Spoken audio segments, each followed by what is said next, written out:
கவனித்து கேட்பதில் காணப்படும் தடைகள்.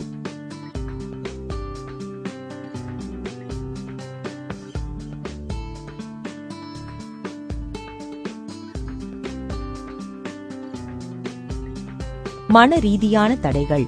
சிலருக்கு சரியாக கவனித்து கேட்க விடாமல் தடுக்கும் உண்மையான கேட்டல் பிரச்சனைகள் அல்லது குறைபாடுகள் இருக்கலாம். சிலருக்கு தகவல்களை செயலாக்கம் செய்வதில் சிரமங்கள் அல்லது அவர்களை மோசமான கவனிப்பாளராக்கும் ஞாபக சக்தி சார்ந்த பிரச்சனை இருக்கலாம்.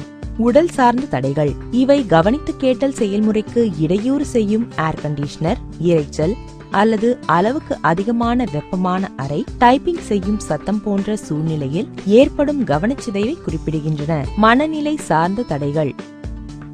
தனிப்பட்ட அல்லது வேலை தொடர்பான பிரச்சனைகள் ஆகியவை. பேச்சாளர் சொல்வதில் அவர் சொல்வது குற்ற ரீதியாக முக்கியத்துவம் வாய்ந்ததாக இருந்தாலும் அதில் ஒருவர் முழுமையாக கவனம் செலுத்துவதில் சிரமம் காணப்படலாம்.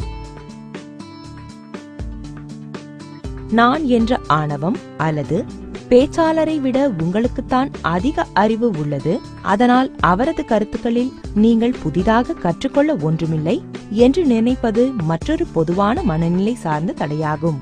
கலாச்சார தடைகள். சொல் உச்சரிப்புகளும் கவனித்து கேட்பதற்கான தடைகளாக இருக்கலாம். ஏனென்றால் வித்தியாசமாக உச்சரிக்கப்படும் வார்த்தைகளின் அர்த்தத்தை புரிந்து கொள்ளும் திறனுடன் அவை குறுக்கிடுகின்றன. உதாரணமாக, மாபெரும் கலாச்சார பன்முகத்தன்மை உள்ள இந்தியா போன்ற ஒரு நாட்டில் பிராந்திய மாநிலங்களுக்கிடையே உச்சரிப்புகள் வேறுபடலாம். தடுமாறும் கலாச்சார மதிப்புகள் கலாச்சார தடைகளில் மற்றொரு வகையாகும். பாலின தடைகள். ஆண்களும் பெண்களும் வெவ்வேறு நோக்கத்திற்காக மிகவும் வித்தியாசமாக கவனித்து கேட்கின்றனர் என்று ஆய்வுகள் தெரிவிக்கின்றன. பெண்கள் பேச்சாளரின் வார்த்தைகளுக்கு பின்னால் உள்ள உணர்வுகளை கவனித்து கேட்பதற்கு அதிக வாய்ப்புள்ளது. அதே நேரத்தில் ஆண்கள் உண்மைகளையும் உள்ளடக்கங்களையும் அதிக அளவில் கவனித்து கேட்கின்றனர். உதாரணம், ஒரு புதிய வகை அலுவலக உபகரணம் பற்றிய ஒரு விளக்கத்தை ஒரு விற்பனையாளர் கொடுக்கிறார். உபகரணம் எந்த பிரச்சனையும் இல்லாமல் வேலை செய்யுமா என்று 2 சக பணியாளர்கள் கேட்கலாம்.